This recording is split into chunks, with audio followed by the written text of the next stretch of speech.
दोस्तों नमस्कार। आपका स्वागत है द साइंस अब में। दोस्तों आज क्लास 8th में जो साइंस का चैप्टर है वह 9th चैप्टर है, जिसका टॉपिक है जंतुओं में जनन अर्थात रिप्रोडक्शन इन एनिमल्स।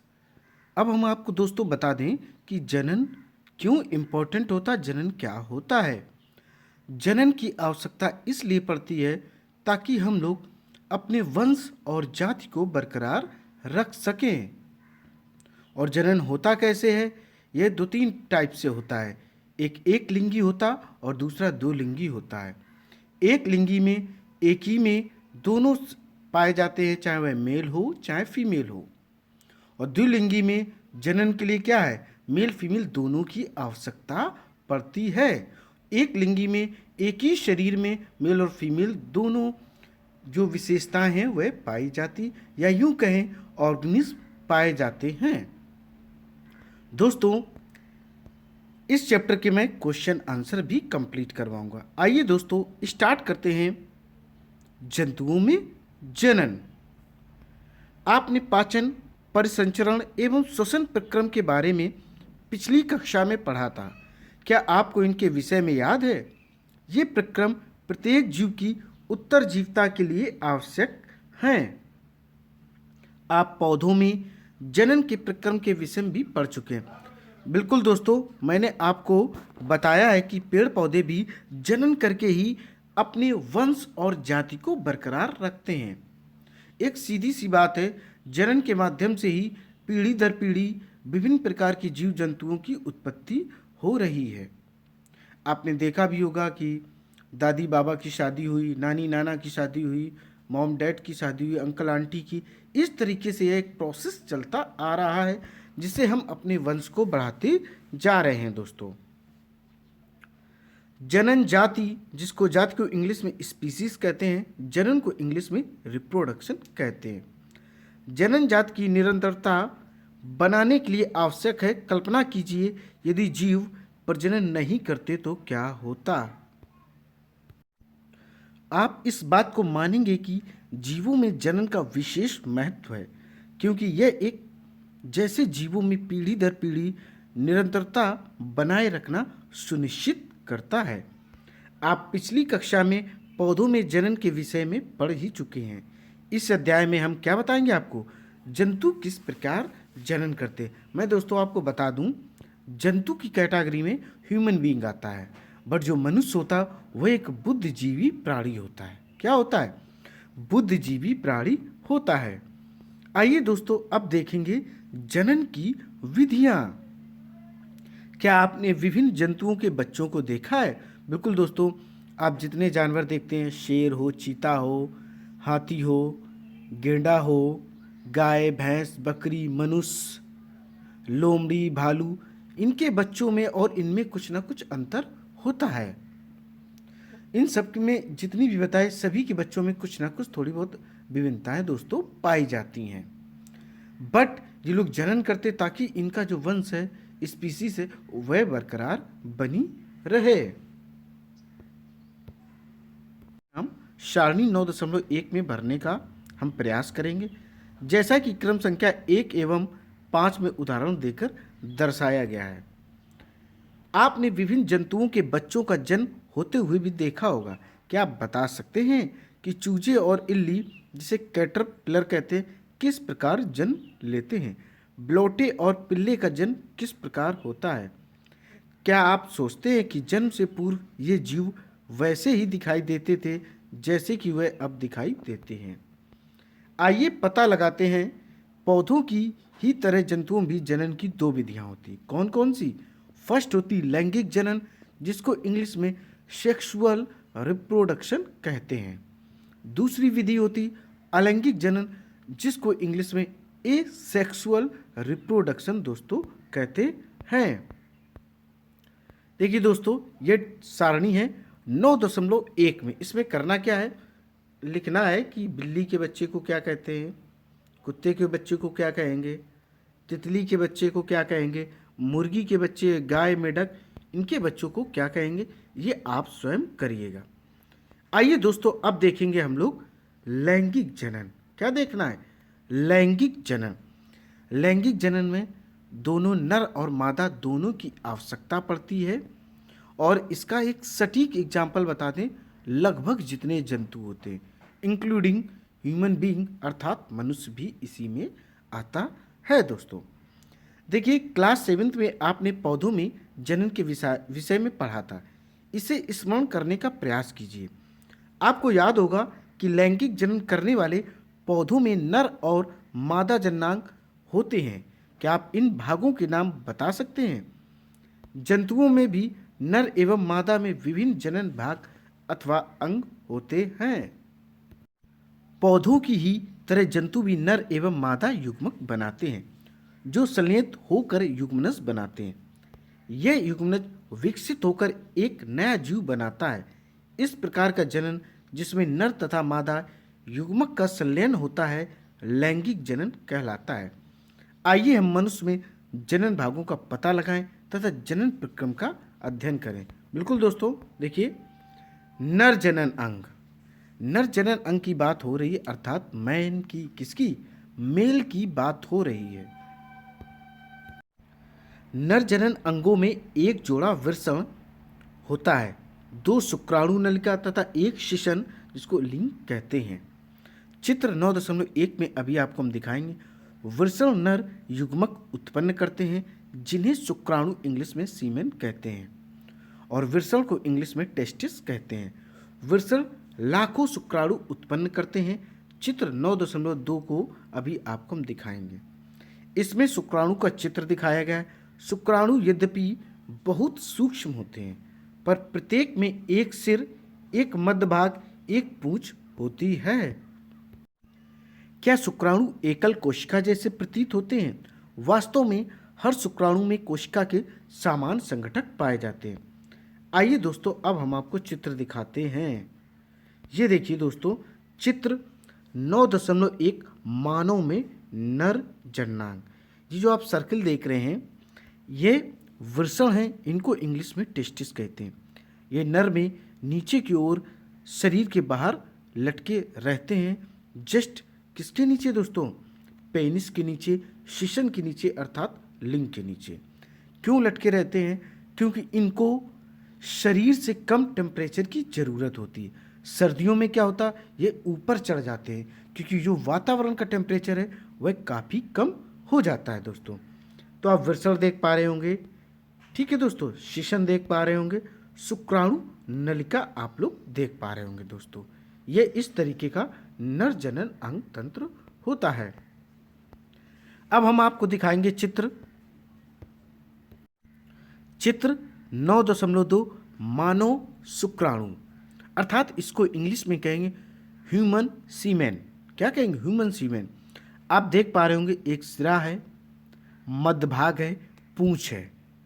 ये चित्र अक्सर आता है एग्जाम में पूछने के लिए, पूछा जाता है कि ये चित्र भी बनाने को आ सकता है। ऐसे बहुत सारे एग्जाम होते हैं जिसमें रिटन हो।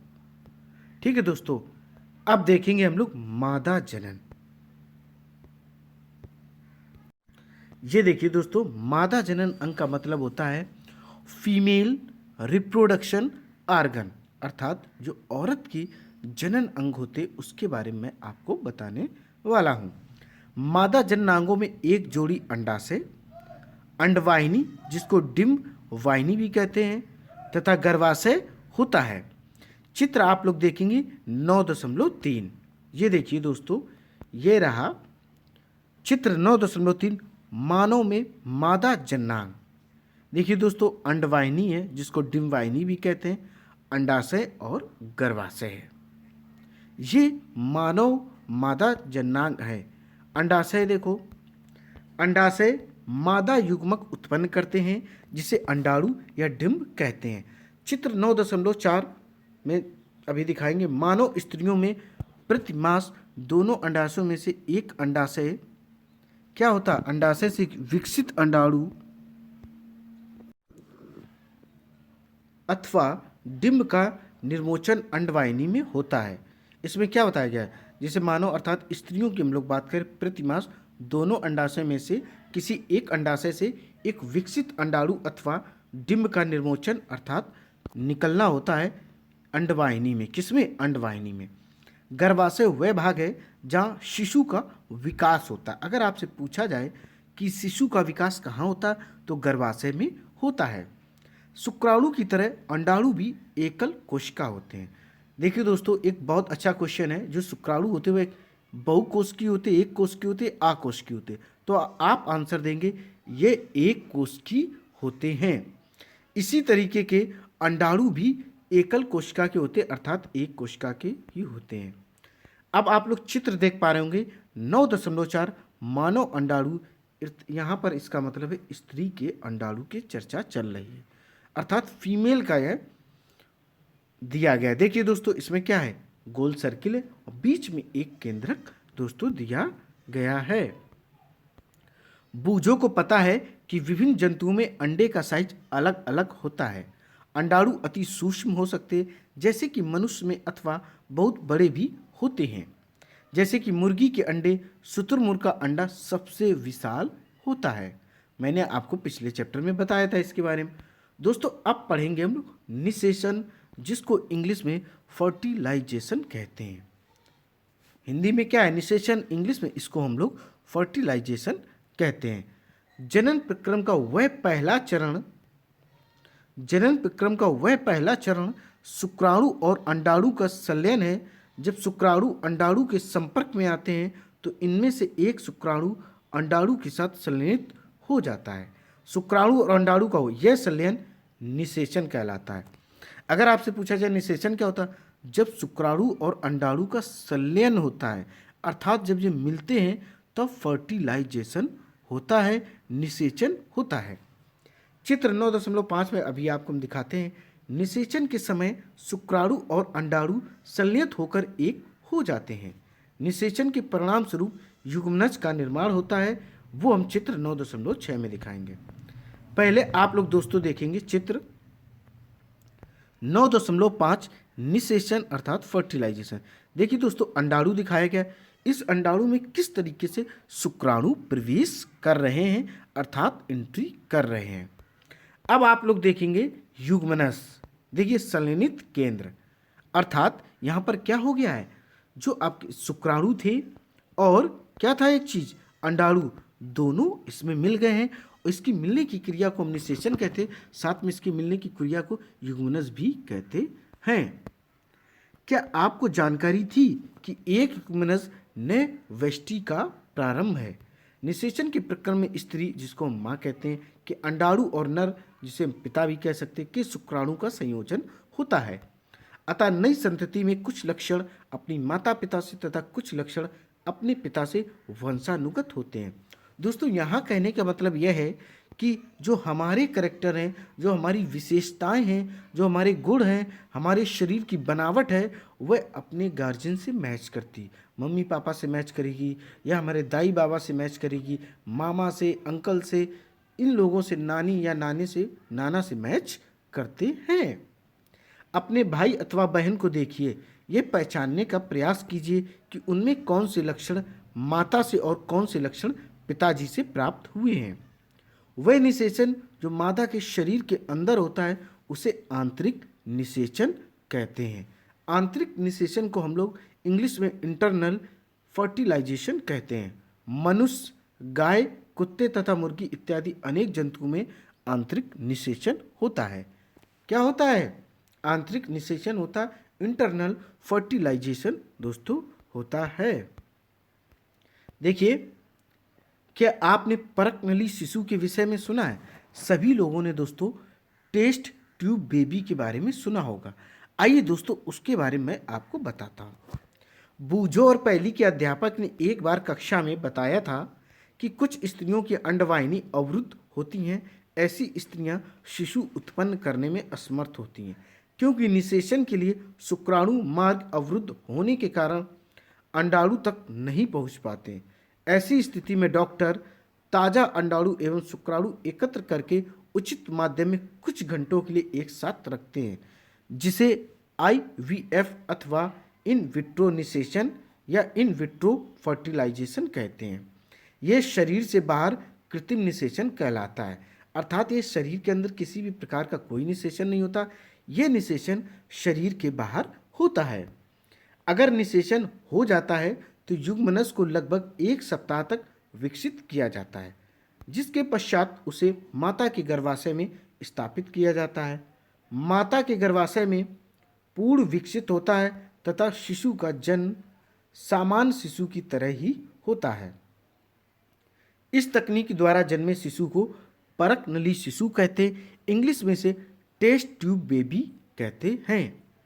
यह एक मिथ्या नाम है क्योंकि शिशु का विकास परक नली में नहीं होता है, अर्थात यह झूठा नाम है क्योंकि देखिए कुछ देर के लिए बस विकसित किया जाता है, बाकी कहाँ गर्भाशय में इसको सेट कर दिया जाता है। आपको यह जानकर आश्चर्य होगा कि अनेक जंतुओं में निषेचन की क्रिया मादा जंतु के शरीर के बाहर होती है। इन जंतुओं में निषेचन जल में होता है। आइए पता लगाएं कि यह किस प्रकार संपन्न दोस्तों होता है। अब देखेंगे हम लोग क्रियाकलाप 9.1। वसंत अथवा वर्षा ऋतु के समय किसी तालाब अथवा मंद गति से बहते झरने का भ्रमण कीजिए। जल पर तैरते हुए मेढक के अंडों को ढूंढिए। अंडों के रंग तथा साइज को भी आपको पता लगाना है। वसंत अथवा वर्षा ऋतु में मेढक तथा टोड पोखर, जिसको तालाब कहते हो, तालाब और मंद गति से बहते झरने की ओर जाते हैं। जब नर तथा मादा एक साथ पानी में आते हैं तो मादा सैकड़ों अंडे देती है। मुर्गी के अंडे की तरह मेढक के अंडे कवच से ढके नहीं होते तथा यह अपेक्षाकृत बहुत कोमल होते। कैसे होते? सॉफ्ट होते हैं। जेली की एक परत अंडों को एक साथ रखती है। जो जेली की एक परत होती है वह अंडों को क्या करती? एक साथ एक कह सकते हैं इसको सेमी लिक्विड होता है, अर्ध द्रव होता है। ये लपेट कर अपने साथ सुरक्षित रखता है किसके? मेढक के अंडों को, तथा इनकी सुरक्षा भी करती है। अब आपको हम चित्र दिखाएंगे 9.7। ये देखिए दोस्तों, चित्र 9.7 मेढक के अंडे किस तरीके से जेली में सुरक्षित हैं। आइए दोस्तों आगे देखते हैं। मादा जैसे ही अंडे देती है, नर उस पर शुक्राणु छोड़ देता है। प्रत्येक शुक्राणु अपनी लंबी पूंछ की सहायता से जल में इधर उधर तैरते रहते हैं। शुक्राणु अंड कोशिका के संपर्क में आते हैं, जिसके फलस्वरूप निषेचन होता है। इस प्रकार का निषेचन, जिसमें नर एवं मादा युग्मक का संलयन मादा के शरीर के बाहर होता है, बाह्य निषेचन कहलाता है। दोस्तों, बाह्य निषेचन को इंग्लिश में एक्सटर्नल फर्टिलाइजेशन कहते हैं। यह मछली, स्टारफिश जैसे जलीय प्राणियों में पाया जाता। अगर आपसे पूछा जाए बाह्य निषेचन किस में पाया जाता, तो मछली, स्टारफिश, मेढक आदि होते हैं। लगभग जितने जल में जीव रहते उनमें यह गुण पाया जाता है। बट जो पृथ्वी पर निवास करते हैं, ठीक है, जैसे मनुष्य ले लो, गाय भैंस ले लो, इनमें इंटरनल फर्टिलाइजेशन होता है। अब कुछ ऐसे भी होते हैं जो पानी में भी रहते हैं और स्थल पर भी रहते हैं, तो उनको भी आपने देखा होगा वो किस तरीके से फर्टिलाइजेशन करते। जैसे कछुआ रहता पानी बट अंडे कहाँ देता? वह बाहर देता है। तो उसका प्रोसेस वही हो जाएगा जो किसका होता है? मुर्गी का होता है। ठीक है दोस्तों, बट इनका क्या होता है, ये अंडे जब डेवलप हो जाते तब ये बाहर निकालते, और बाहर रखने के कुछ दिनों बाद जब इनके ऊपर अंडों के ऊपर मुर्गी बैठती तब इनसे चूजे निकलते हैं। दोस्तों देखिए, मछली और मेढक एक साथ सैकड़ों अंडे क्यों देते हैं, जबकि मुर्गी एक समय में केवल एक अंडा देती है? यद्यपि ये जंतु सैकड़ों अंडे देते हैं तथा लाखों शुक्राणु निर्मोचित करते हैं, सारे अंडों का निषेचन नहीं होता। वह नया जीव नहीं बना पाते। इसका कारण यह है कि अंडे एवं शुक्राणु निरंतर जल की गति, वायु एवं वर्षा से प्रभावित होते रहते हैं। तालाब में दूसरे ऐसे जंतु भी होते हैं जो इन अंडों का भोजन करते हैं। अतः अंड कोशिकाओं एवं शुक्राणुओं का बड़ी संख्या में उत्पन्न होना आवश्यक है, ताकि उनमें से कुछ में निषेचन सुरक्षित किया जा सके। क्या किया जा सके दोस्तों? सुरक्षित किया जा सके। एक एकल कोशिका किस प्रकार एक बड़ा जीव उत्पन्न दोस्तों करती है? देखिए, भ्रूण का परिवर्धन। भ्रूण देखिए दोस्तों, हम बताते आगे चलिए। निषेचन के परिणाम स्वरूप युग्मनज बनता है, जो विकसित होकर भ्रूण में परिवर्तित होता है। किसमें परिवर्तित होता है? भ्रूण में परिवर्तित होता है। अभी आपको हम चित्र दिखाएंगे 9.8 के ए बी सी, 3 पार्ट्स हैं, तीनों मैं अभी आपको दिखाता हूँ। युग्मनज लगातार विभाजित होकर कोशिकाओं के गोले में बदल जाते हैं। तत्पश्चात कोशिकाएं समूहीकृत होने लगती हैं तथा विभिन्न ऊतकों और अंगों में परिवर्तित हो जाती हैं। इस विकसित होती हुई संरचना को भ्रूण कहते हैं। भ्रूण गर्भाशय की दीवार में रोपित होकर विकसित होता रहता है। चित्र 9.8 सी में दिखाएंगे। गर्भाशय में भ्रूण का निरंतर विकास होता रहता, धीरे धीरे विभिन्न शारीरिक अंग जैसे कि हाथ, पैर और भी अंग दोस्तों बनने लगते हैं। पहले आप लोग चित्र देख लें। चित्र देख पा रहे होंगे आप लोग। 9.8 ए नंबर युग्मनज का बनना तथा युग्मनज से भ्रूण का विकास। ये देखिए दोस्तों, देख पा रहे होंगे आप लोग। देखिए, अंडोत्सर्ग, अंडाशय, युग्मनज, गर्भाशय, रोपित भ्रूण। देख पा रहे हैं दोस्तों आप लोग। इस चित्र को आप लोग ध्यान से देखिए और समझने की कोशिश भी दोस्तों करिए। अब इसके अलावा हम दिखाते हैं आपको दोस्तों। देखिए बी नंबर, देखिए बी नंबर चित्र है कोशिकाओं का पिंड आवर्धित। क्या है? बी नंबर ये रहा दोस्तों, आप लोग देख पा रहे होंगे बी नंबर। ये क्या है? कोशिकाओं का आवर्धन हो रहा है। सी नंबर देखिए दोस्तों, भ्रूण का गर्भाशय में रोपण। देखिए विकसित भ्रूण है, गर्भाशय भित्ति है। इसमें क्या है? जो बच्चा है वह यहीं पर विकास करेगा और उसे भोजन किसके माध्यम से मिलता है? वह प्लेसेंटा के माध्यम से दोस्तों मिलता है। आइए दोस्तों आगे देखते हैं। इसमें विकसित क्या क्या होता है? हाथ पैर हो रहे थे, सिर भी विकसित होता है, आंखें, कान इत्यादि विकसित हो जाते हैं। भ्रूण की वह अवस्था जिसमें सभी शारीरिक भागों की पहचान हो सके गर्भ कहलाता है। क्या कहलाता है दोस्तों? वह गर्भ कहलाता है। क्या दोस्तों कहलाता है? वह गर्भ कहलाता है। जब गर्भ का विकास पूरा हो जाता है तो मां नवजात शिशु को जन्म देती है। ये देखिए दोस्तों चित्र 9.9 गर्भाशय में भ्रूण। आप देख पा रहे होंगे किस तरीके से एक बच्चा लेटा हुआ है। यह गर्भाशय में विकसित होता है। जब इसका समय पूर्ण हो जाता है तब क्या होता है? प्रसव होता है। उस दौरान यह बच्चा जन्म लेता है। तो जो मनुष्यों में है वह टाइमिंग 9 मंथ्स की होती है, अर्थात 9 माह की होती है। मुर्गी में भी आंतरिक निषेचन होता है। कहाँ होता है दोस्तों? मुर्गी में भी आंतरिक निषेचन होता है। परंतु क्या मनुष्य और गाय की तरह मुर्गी भी बच्चों को जन्म देती? दोस्तों नहीं, वो अंडे ही देती है। आप जानते हैं कि मुर्गी बच्चों को जन्म नहीं देती, तब चूजे कैसे जन्म लेते? आइए दोस्तों इसके बारे में पता लगाते हैं। निषेचन के फौरन बाद ही युग्मनज लगातार विभाजित होता रहता है और अंडवाहिनी में नीचे की ओर बढ़ता रहता है। इसके नीचे बढ़ने के साथ साथ इस पर सुरक्षित परत चढ़ती जाती है। मुर्गी के अंडे पर दिखाई देने वाला कठोर कवच भी ऐसी ही सुरक्षित परत है। कठोर कवच के पूर्ण रूप से बन जाने के बाद मुर्गी अंडे का निर्मोचन करती है। मुर्गी के अंडे को चूजा बनाने में लगभग 3 सप्ताह का समय लगता है। कितना सप्ताह लगता है? 3 वीक्स का समय लगता है, अर्थात 3 सप्ताह का दोस्तों टाइम लगता है। आपने मुर्गी को ऊष्मायन के लिए अंडों पर बैठे देखा होगा। क्या आप जानते हैं कि अंडे के अंदर चूजे का विकास इस अवधि में ही होता है? चूजे के पूर्ण रूप से विकसित होने के बाद कवच के प्रस्फुटन के बाद चूजा दोस्तों बाहर आ जाता है। बाहर निषेचन वाले जंतुओं में भ्रूण का विकास मादा के शरीर के बाहर ही होता है।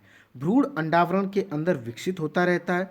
भ्रूण का विकास पूर्ण होने पर अंडोज उत्पत्ति होती है। आपने तालाब अथवा झरने में मेढक के अनेक टैडपोल तैरते हुए देखे होंगे। आइए दोस्तों अब देखेंगे जरायुज एवं अंड प्रजक। जरायुज कौन होते हैं?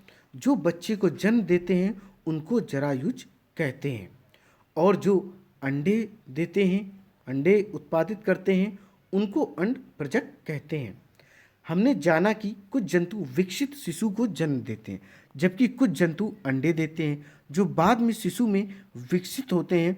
वे जंतु तो सीधे ही शिशु को जन्म देते हैं। इन्हें हम जरायुज कहते हैं। वे जंतु जो अंडे देते हैं वे अंडप्रजक कहलाते हैं। एक को इसमें विविपोरस और दूसरे को ओविपोरस कहते हैं। निम्न क्रियाकलाप की सहायता से आप इस बात को और अच्छी प्रकार से समझ सकेंगे तथा जरायुज एवं अंडप्रजक में विभेद भी कर सकते हैं। आइए दोस्तों, अब देखेंगे क्रियाकलाप 9.2। मेढक, छिपकली, तितली अथवा सलप मुर्गी तथा कौवे अथवा किसी अन्य पक्षी के अंडे का अवलोकन करने का प्रयास कीजिए। क्या आप इन सभी प्राणियों के अंडों का अवलोकन कर पाएंगे? जिन अंडों को आपने एकत्र किया है उनके चित्र बनाइए।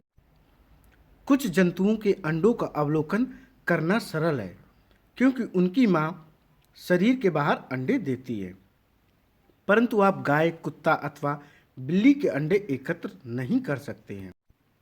यह इसलिए क्योंकि वे अंडे नहीं देते। इनमें मां पूर्ण विकसित शिशु को ही जन्म देती।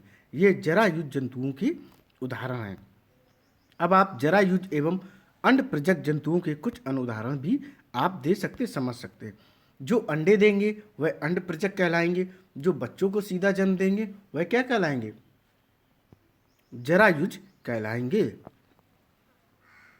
अब देखेंगे शिशु से वयस्क। नवजात जन्मे प्राणी अथवा अंडे के प्रस्फुटन से निकले प्राणी तब तक वृद्धि करते रहते हैं जब तक कि वे वयस्क नहीं हो जाते। कुछ जंतुओं में नवजात जंतु वयस्क से बिल्कुल अलग दिखाई पड़ते हैं। रेशम के कीट के जीवन चक्र का आप लोग स्मरण कीजिए। अंडा, फिर लार्वा अथवा इल्ली, फिर प्यूपा, फिर वयस्क। ये किसका है? ये रेशम कीट का प्रोसेस दोस्तों होता है, जिसके विषय में आपने क्लास 7th में पढ़ा हुआ है।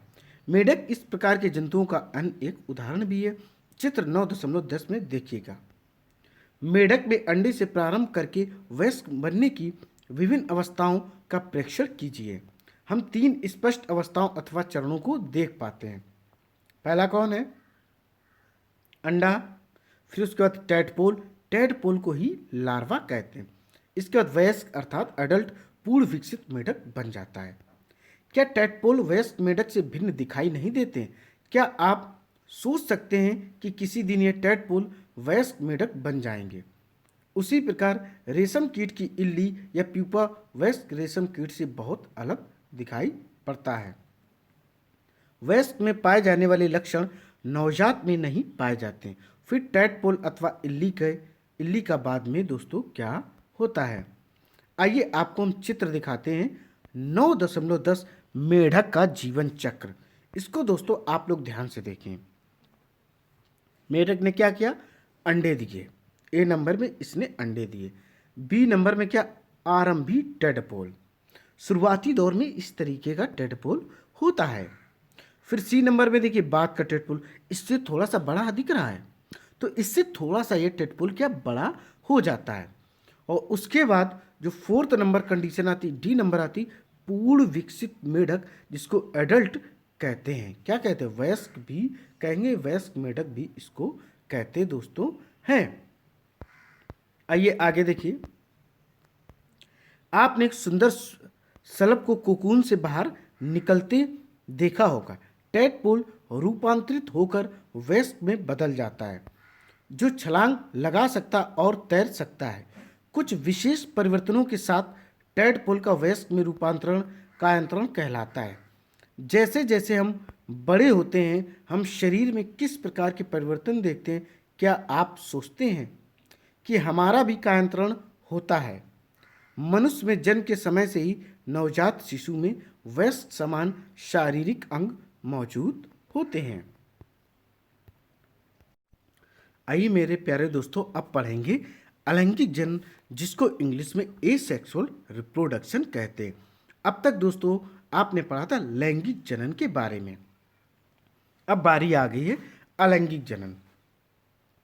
अब तक हमने जनन प्रक्रम का अध्ययन उन जंतुओं में पढ़ा है जिनसे हम परिचित हैं, परंतु अत्यंत छोटे जंतु जैसे कि हाइड्रा, एवं सूक्ष्मदर्शी जंतु जैसे कि अमीबा में जनन किस प्रकार होता है? क्या आप उनके प्रजनन करने के ढंग के विषय में जानते? आइए इसका दोस्तों पता लगाते हैं। देखिए पहले क्रियाकलाप 9.3। क्या देख पा रहे हैं? क्रियाकलाप 9.3 आप लोग देख पा रहे होंगे। हाइड्रा की स्थायी स्लाइड लीजिए। आवर्तक लेंस अथवा सूक्ष्मदर्शी की सहायता से इस स्लाइड का अध्ययन कीजिए। जनक के शरीर से क्या कुछ उभरी संरचनाएं दिखाई देती हैं? इन उभरी हुई संरचनाओं की संख्या भी हमें ज्ञात करनी है, इनका साइज भी हमें ज्ञात करना है। हाइड्रा का चित्र वैसा ही बनाइए जैसा आपको दिखाई दे रहा है। चित्र संख्या है 9.11। हाइड्रा में मुकुलन। देखो दोस्तों किस तरीके से हो रहा। पहले इसके निचले हिस्से से थोड़ा थोड़ा निकला दोस्तों। फिर दूसरे वाले में आप लोग देख पा रहे होंगे कि यह थोड़ा सा और निकला। तीसरे वाले में ज़्यादा हुआ। तो हाइड्रा में क्या हो रहा? मुकुलन हो रहा है। तो हाइड्रा में प्रजनन किसके माध्यम से होता है? अगर आपसे पूछा जाए तो मुकुलन के माध्यम से होता है। प्रत्येक हाइड्रा में एक या अधिक उभार दिखाई दे सकते हैं। ये उभार विकसित होते नए जीव जिन्हें मुकुल कहते हैं। स्मरण कीजिए कि ईस्ट में भी मुकुल दिखाई देते हैं। हाइड्रा में भी एकल जनक से निकलने वाले उदर्थ से नए जीव का विकास होता है। इस प्रकार के जन्म को, जिसमें केवल एक ही जनक नए जीव को जन्म देते हैं, अलैंगिक जनन कहते हैं। हाइड्रा में मुकुल से नया जीव विकसित होता है, इसलिए इस प्रकार के जनन को मुकुलन कहते हैं। हाइड्रा में कैसा जनन पाया जाता है? मुकुलन। और ईस्ट में मुकुलन। अलैंगिक जनन की अन्य विधि अमीबा में दिखाई देती है। आइए देखिए कैसे होता है। आप अमीबा की संरचना के विषय में पढ़ चुके हैं। आपको याद होगा कि अमीबा एक कोशिक होता है। अमीबा, यूग्लिना और पैरामीशियम कैसे होते? ये एक कोशिक होते। अमीबा की कोई भी आकृति दोस्तों निश्चित नहीं होती, वह टेढ़ा मेढ़ा हर प्रकार का होता है। और अमीबा को देखने के लिए हमें माइक्रोस्कोप अर्थात सूक्ष्मदर्शी की जरूरत पड़ती है। अब आपको हम चित्र दिखाएंगे 9.12 ए, बी और सी तीनों दिखाएंगे। इसमें केंद्रक के दो भागों में विभाजन से जनन क्रिया प्रारंभ होती है। इसके बाद कोशिका में दो भागों में बढ़ जाती है, जिसके प्रत्येक भाग में केंद्रक होता है। परिणाम स्वरूप एक जनक से दो अमीबा बनते हैं। चित्र 9.12 डी में दिखाएंगे। इस प्रकार के अलैंगिक जनन को, जिसमें जीव विभाजित होकर दो संतति उत्पन्न करता है, अर्थात दोस्तों जिसमें जीव अपने आप को दो भागों में विभाजित कर ले और दो संतानें उत्पन्न कर ले, तो वह क्या कहलाता है? द्विखंडन कहलाता है। यह कौन सी विधि? द्विखंडन। अगर आपसे पूछा जाए अमीबा में किस माध्यम से प्रजनन होता है, तो द्विखंडन माध्यम से उसमें प्रजनन होता है। मुकुलन एवं द्विखंडन के अतिरिक्त कुछ अन्य विधियां भी हैं, जिनके द्वारा एकल जीव संतति जीवों में क्या करते हैं? उत्पन्न दोस्तों करते हैं। पहले आप लोग चित्र देख लें। 9.12 अमीबा में द्विखंडन। ए नंबर से देखो, यह अमीबा रहा दोस्तों। मैंने आपको पहले भी बताया कि अमीबा में कोई आकृति निश्चित नहीं होती, यह टेढ़ा मेढ़ा हर प्रकार का दोस्तों हो सकता है। देखिए ए नंबर से थोड़ा हल्का सा ये टूटने के कगार पे आया, क्योंकि इसमें केंद्रक रहता, केंद्रक विभाजित होगा तभी इसका शरीर विभाजित होगा। सी नंबर में देखिए दो केंद्रक बन गए। डी में क्या हुआ? दो भागों में विभाजित हो गई, दो संतानें बन गई। 1 से 2, 2 से 4, 4 से 8, 8 से 16, 16 से क्या हो जाएगा? 64। ऐसे 16 से 32, 32 से 64। इस तरीके से इसमें क्या हो जाएगा? यह द्विखंडन विधि के माध्यम से प्रजनन करके आगे बढ़ते जाएंगे। अब हम लोग पढ़ेंगे डॉली की कहानी, क्लोन। हम सभी लोग क्लोन के बारे में जानते होंगे, सभी ने शक्तिमान टीवी सीरियल देखा होगा, उसमें क्लोन के बारे में बहुत अच्छे से बताया गया है। देखिए किसी समरूप कोशिका या किसी अन्य जीवित भाग अथवा संपूर्ण जीव को कृत्रिम रूप से उत्पन्न करने की प्रक्रिया को क्लोनिंग कहते हैं। क्या कहते हैं? क्लोनिंग कहते हैं। किसी जंतु की सफलतापूर्वक क्लोनिंग सर्वप्रथम यान विल्मट और उनके सहयोगियों ने एडिनबर्ग, स्कॉटलैंड के रोजलिन इंस्टीट्यूट में की। उन्होंने एक भेड़ को क्लोन किया जिसका नाम डॉली रखा गया। अभी आपको चित्र 9.13 मैं आपको दिखाता हूँ। डॉली का जन्म 5 जुलाई 1996 को हुआ था। ये क्लोन किया जाने वाला पहला स्तनधारी था। पहला स्तनधारी क्या है? डॉली है, वो भी एक भेड़ की प्रजाति है। ये देखिए दोस्तों, फिन डॉर्सेंट भेड़, स्कॉटिश ब्लैकफिश ईव, डॉली। ये देख सकते आप लोग। डॉली की क्लोनिंग करते समय फिन डॉर्सेंट नामक मादा भेड़ की स्तन ग्रंथि से एक कोशिका एकत्र की गई, जैसा कि चित्र 9.13 में मैंने आपको दिखाया। उसी समय स्कॉटिश ब्लैकफिश ईव से एक अंड कोशिका भी एकत्रित की गई, जैसा कि चित्र 9.13 बी में आपने देखा। अंड कोशिका से केंद्रक को हटा दिया गया। तत्पश्चात फिन डॉर्सेंट भेड़ की स्तन ग्रंथि से ली गई कोशिका के केंद्रक को स्कॉटिश ब्लैकफिश ईव की केंद्रक विहीन अंड कोशिका में स्थापित किया गया। इस प्रकार उत्पन्न अंड कोशिका को स्कॉटिश ब्लैकफिश ईव में रोपित किया गया। अंड कोशिका का विकास एवं परिवर्धन समान रूप से हुआ तथा अंततः डॉली का जन्म हुआ। यद्यपि स्कॉटिश ब्लैकफिश ईव ने डॉली को जन्म दिया था, परंतु डॉली फिन डॉर्सेंट भेड़ के समरूप थी जिससे केंद्रक लिया गया था, क्योंकि स्कॉटिश ब्लैकफिश ईव की केंद्रक को अंड कोशिका से हटा दिया गया था। अतः डॉली में स्कॉटिश ब्लैकफिश ईव का कोई भी लक्षण परिलक्षित नहीं हुआ। डॉली एक फिन डॉर्सेंट भेड़ की स्वस्थ क्लोन थी जिसने प्राकृतिक लैंगिक जनन द्वारा अनेक संततियों को जन्म दिया। दुर्भाग्य से फेफड़े के रोग के कारण 14 जनवरी 2003 को डॉली की मृत्यु हो गई। डॉली के बाद स्तनधारियों के क्लोन बनाने के अनेक प्रयास किए गए, परंतु बहुत तो जन्म से पहले ही मर गए तथा कुछ जन्म के बाद मृत्यु हो गई। क्लोन वाले जंतु में अक्सर जन्म के समय अनेक विकृतियां दोस्तों पाई जाती हैं। दोस्तों ये चैप्टर आपका यहीं पर कंप्लीट हुआ है। अब आप जानेंगे इस चैप्टर के कुछ इंपॉर्टेंट शब्द। आइए दोस्तों देखते हैं, जैसे अलैंगिक जनन, दिखंडन, मुकुलन, अंडे, भ्रूण, बाह्य निषेचन, निषेचन, गर्भ, आंतरिक निषेचन, कायांतरण, अंड प्रजक जंतु, लैंगिक जनन, शुक्राणु, जरायुज जंतु, युग्मनज इत्यादि। आइए दोस्तों अब इस चैप्टर में वो चीज़ पढ़ने वाले हैं जो अब तक की सबसे ज़्यादा इंपॉर्टेंट। हम बता दें क्यों इंपॉर्टेंट है।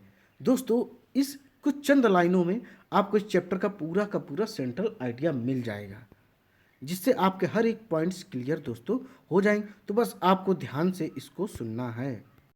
आइए दोस्तों स्टार्ट करते हैं। जंतु दो विधियों द्वारा प्रजनन करते हैं, लैंगिक जनन और अलैंगिक जनन।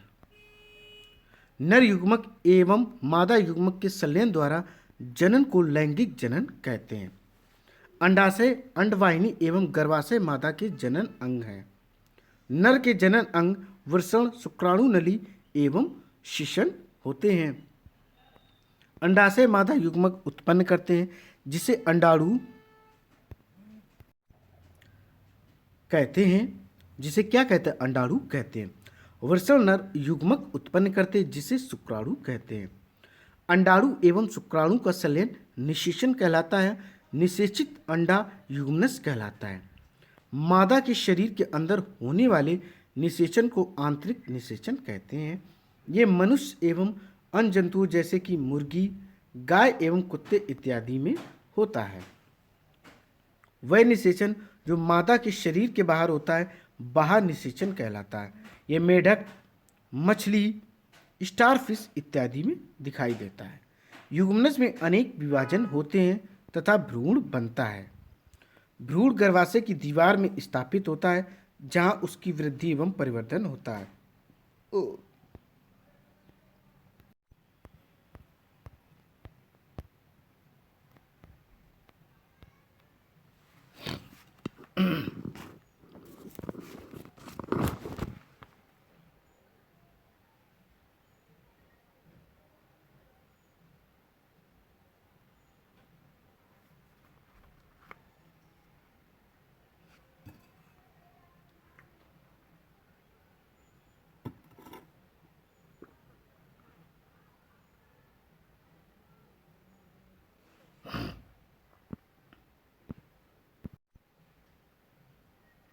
आइए दोस्तों, अब शुरू करते हैं इस चैप्टर की क्वेश्चन आंसर, करेंगे अभ्यास प्रश्न। तो देखिए मेरे प्यारे दोस्तों, फर्स्ट क्वेश्चन क्या है। फर्स्ट है, सजीवों के लिए जनन क्यों आवश्यक है, समझाइए। दोस्तों सीधी सी बात है, अपने वंश को बरकरार रखने के लिए जनन आवश्यक होता है। किसी स्पीशीज की निरंतरता के लिए प्रजनन आवश्यक है। यह एक जैसे जीवों में पीढ़ी दर पीढ़ी निरंतरता या उस पीढ़ी को बनाए रखने में भी योगदान देती है। अर्थात हमें अपने वंश को बनाए रखने में यह हेल्प करता कौन, प्रजनन, जिसको इंग्लिश में रिप्रोडक्शन कहते हैं। सेकेंड क्वेश्चन क्या है, मनुष्य में निषेचन प्रक्रम को समझाइए। अर्थात ह्यूमन बीइंग में रिप्रोडक्शन कैसे होता है। देखिए मनुष्य जो है वह लैंगिक जनन होता है। लैंगिक जनन को इंग्लिश में सेक्सुअल रिप्रोडक्शन कहते हैं। इसमें नर और मादा की जरूरत पड़ती है। नर प्रजनन अंग शुक्राणु पैदा करता है, जबकि मादा युग्मक अंडाणु उत्पन्न करते हैं। शुक्राणु क्या होते हैं, महिला के शरीर में प्रवेश करते हैं, जहाँ वे अंडाणु के साथ मिल जाते हैं और युग्मनस का निर्माण करते, युग्मनस बनाते हैं। इसे हम लोग आंतरिक निषेचन अर्थात इंटरनल फर्टिलाइजेशन कहते हैं। युग्मनस एक भ्रूण में विकसित होना शुरू होता है, जो मादा गर्भाशय भित्ति से जुड़ता है। भ्रूण आगे कई कोशिकाओं में गुणा करता है, यानी कि बढ़ता जाता है, और गर्भ नामक एक छोटे बच्चे में आगे विकसित हो जाता। और जो मनुष्य में डिलीवरी का पीरियड होता है वह होता है दोस्तों 9 मंथ्स अर्थात 9 माह। तो यह मनुष्य का रहा निषेचन प्रक्रम। अब देखें क्वेश्चन नंबर थर्ड, सर्वोचित उत्तर चुनिए। का नंबर क्या दिया गया है, का नंबर दिया गया है कि आंतरिक निषेचन किसमें होता है। इन चार में से आंतरिक निषेचन किसमें होता है, तो इसका आंसर सेकेंड क्या हो जाएगा, फर्स्ट नंबर हो जाएगा, मादा के शरीर में। आंतरिक निषेचन क्या होता है दोस्तों, इंटरनल फर्टिलाइजेशन, जो अंदर हो, शरीर के अंदर हो, वही होता है आंतरिक निषेचन। तो इसका आंसर हो जाएगा फर्स्ट नंबर, मादा के शरीर में। अब आप लोग देखें खा नंबर, एक टैडपोल जिस प्रक्रम द्वारा वयस्क में विकसित होता वह क्या होता है। इसका जो आंसर हो जाएगा दोस्तों सेकेंड नंबर हो जाएगा कायांतरण। क्या हो जाएगा, कायांतरण। दोस्तों इसका आंसर क्या हो जाएगा, सेकेंड नंबर कायांतरण हो जाएगा। अब हम लोग देखेंगे गा नंबर, एक युग्मनज में पाए जाने वाले केंद्रकों की संख्या क्या है। तो इसका जो आंसर हो जाएगा सेकेंड नंबर हो जाएगा एक ही सेंटर केंद्रक उसमें पाया जाता है। अब देखेंगे फोर्थ नंबर, क्या क्वेश्चन है, फोर्थ नंबर जो क्वेश्चन दिया गया है वो हमें ट्रू और फॉल्स में बताना है। किस में बताना है, ट्रू और फॉल्स में दोस्तों बताना है। तो देखिए का नंबर क्या दिया गया है, का नंबर दिया गया अंड प्रजक जंतु विकसित शिशु को जन्म देते। नहीं दोस्तों, ये अंडे को ही जन्म देते, इसलिए ये गलत हो जाएगा, एफ हो जाएगा, का नंबर गलत। खा नंबर देखो, प्रत्येक शुक्राणु एक एकल कोशिका होते, बिल्कुल दोस्तों यह सही है, खा नंबर सही है। गा नंबर देखो, मेढक में बाह्य निषेचन होता, बिल्कुल सही है, गा नंबर एकदम सही है। घा नंबर देखो, वह कोशिका जो मनुष्य में नए जीवन का प्रारंभ है युग्मक कहलाती, यह दोस्तों पूर्णतया गलत है। घा नंबर क्या हो जाएगा, यह दोस्तों गलत हो जाएगा। ड़ा नंबर देखो, निषेचन के पश्चात दिया गया अंडा एकल कोशिका है, यह दोस्तों पूर्णतया सही है। ड़ा नंबर क्या है, सही है। चा नंबर देखो, अमीबा मुकुलन द्वारा जन्म करता है, दोस्तों यह गलत है, अमीबा मुकुलन द्वारा प्रजनन नहीं करता है। छह नंबर देखो, अलैंगिक जनन में भी निषेचन आवश्यक है, यह दोस्तों पूर्णतया गलत है, छह नंबर भी गलत है। अब देखो जा नंबर, द्विखंडन अलैंगिक जनन की एक विधि है, बिल्कुल दोस्तों यह सही है, जा नंबर क्या सही है। अब देखो झा नंबर, निषेचन के परिणाम स्वरूप युग्मनस बनता है, दोस्तों यह भी सही है, झा नंबर भी सही है, झा नंबर क्या है दोस्तों एकदम सही है। अब यह नंबर देखो, क्या देखना है हमें, यह नंबर देखना है, भ्रूण एक एकल कोशिका का बना होता है, यह दोस्तों गलत है, भ्रूण एकल कोशिका का बना नहीं होता है, यह नंबर गलत हो जाएगा। अब हमें देखना 5 नंबर क्वेश्चन। क्या देखना दोस्तों? 5 नंबर, युग्मनज और गर्भ में 2 भिन्नताएं बताइए। बिल्कुल दोस्तों बताएंगे। देखिए, युग्मनज क्या होता है? ये एकल कोश का होता है, अर्थात एक कोशिकीय होता है, इसमें एक कोशिका उपस्थित होती है। जबकि जो भ्रूण होता है वह अंदर तो विकसित होता है, बल्कि वह बहुकोशिकीय होता है, वह बहुत सारी कोशिकाओं का बना हुआ भ्रूण होता है। तो यह पहला अंतर रहा, अर्थात युग्मनज क्या है? एकल कोशिका है, और भ्रूण क्या है? बहुकोशिकीय है। और हम बता दें, देखिए, जो युग्मनज होता है अच्छी तरह से परिभाषित शरीर के अंग युग्मनज में अनुपस्थित होता है, जबकि जो भ्रूण है वह शरीर के अंगों की पहचान की जा सकती है। भ्रूण से क्या होता है? भ्रूण में हम शरीर के अंगों की आराम से पहचान कर सकते हैं, बट युग्मनज में ऐसा कुछ भी नहीं होता। आप क्लियर नहीं कर सकते हैं। आइए दोस्तों, अब क्वेश्चन देखेंगे 6 नंबर। अलैंगिक जनन की परिभाषा लिखिए। जंतु में अलैंगिक जनन की 2 विधियों का वर्णन कीजिए। बिल्कुल दोस्तों करेंगे, 2 विधियों, क्या सारी विधियों का हम लोग वर्णन करेंगे। और देखिए, फर्स्ट ऑफ ऑल आप समझ ले अलैंगिक जनन क्या है। अलैंगिक जनन का मतलब होता है जिसमें एक जनक नए जीव को उत्पन्न करता है। मतलब है इसका कि इसमें सिर्फ और सिर्फ एक जनक की आवश्यकता होती है, और यह अलैंगिक जनन कहलाता है। इसमें नया जीव भी उत्पादित होता है, उत्पन्न होता है। अलैंगिक जनन को इंग्लिश में एसेक्सुअल रिप्रोडक्शन कहते हैं। देखिए दोस्तों, इस प्रकार के जनन को जिसमें केवल एक ही जनक नए जीव को जन्म देता, अलैंगिक जनन कहते हैं। अब अलैंगिक जनन प्रजनन में उत्पन्न संतान है अपने जनक की तरह ही प्रतियां होती, या यूं कहें एकदम फोटोकॉपी होती है। कैसी होती? फोटोकॉपी होती है। ये स्पेशली होती किसमें? ये जनन किसमें पाया जाता है? बहुत छोटे आकार के जीवों में यह प्रजनन देखा जाता है। द्विखंडन, मुकुलन, विखंडन आदि अलैंगिक प्रजनन के ये उदाहरण हैं। किसके उदाहरण हैं? ये द्विखंडन, मुकुलन और विखंडन आदि अलैंगिक जनन के हैं। तो आप फर्स्ट ऑफ ऑल द्विखंडन समझ लें। यह क्या है? एक प्रकार का अलैंगिक जनन है जिसमें एकल कोशिका 2 हिस्सों में विभाजित हो जाती है और क्या करती? इस माध्यम से प्रजनन करती। इस पाई किस में जाती? स्पेशली अमीबा में। और दोस्तों, अमीबा जो है वह तालाब, नदियों में पाया जाता। इसकी आकृति, आकार निश्चित नहीं होता है। अब आप मुकुलन समझ लो। मुकुलन में यह हाइड्रा में होता है। फर्स्ट ऑफ ऑल आप समझ लो, हाइड्रा में होता है। इसमें क्या होता है? एक जो उसका एक हिस्सा होता है वह धीरे धीरे उभरने लगता है। ये बढ़ता जाता, एक निश्चित समय के बाद ये अपने जीव से, अपने पेरेंट सेल से, अपनी माता पिता से ये अलग हो जाता है और एक नए जीव का विकास कर लेता है। तो ये मुकुलन कहलाता है। ठीक है दोस्तों, इसको बडिंग कहते हैं। इंग्लिश में क्या कहते हैं? बडिंग कहते हैं। और दोस्तों, इसका एग्जाम्पल हाइड्रा ले सकते हो और ईस्ट भी आप देख सकते हो। ठीक है दोस्तों, अब देखेंगे क्वेश्चन नंबर 7। क्या देखेंगे? क्वेश्चन नंबर 7 देखेंगे, मादा के किस जनन अंग में भ्रूण का रोपण होता है? तो दोस्तों, किसमें होता है? गर्भाशय की भित्ति जो होती है उसमें क्या होता है? भ्रूण का रोपण होता है। अगर आपसे पूछा जाए मादा किस जनन अंग में भ्रूण का रोपण होता है, तो गर्भाशय की जो भित्ति होती है उसमें भ्रूण का रोपण होता है। अब 8 नंबर देखो, कायांतरण किसे कहते? उदाहरण दीजिए।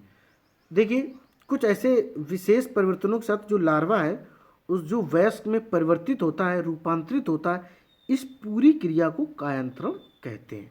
क्या कहते हैं? कायांतरण कहते हैं। कायांतरण एक कैसी जैविक प्रक्रिया है। इसमें होता क्या? कोशिका की वृद्धि और विभेदन द्वारा पशु के शरीर की संरचना में अचानक और एकदम अचानक परिवर्तन शामिल होते हैं। शामिल एकदम, अर्थात इसमें क्या? अचानक परिवर्तन, चेंजमेंट होने लगते हैं। इसमें यह विशेषता किसमें पाई जाती है? जैसे मेढक में। ठीक है, क्योंकि ये उभयचर होता है। हम आपको बता दें, उभयचर को इंग्लिश में एम्फीबियंस कहते हैं। उभयचर होता क्या है? उभयचर के अंतर्गत वह जंतु आते हैं जो जल और स्थल दोनों पर निवास करते हैं, उसको उभयचर कहते हैं। अर्थात इंग्लिश में इनको एम्फीबियंस कहते हैं। अब आप दिमाग लगा लो कौन कौन से जीव होते हैं। मेढक इसका सर्वोपरि एग्जाम्पल है और आप इसमें कछुआ भी देख सकते हो। और दोस्तों ये किसमें होता है कायांतरण वाला प्रोसेस?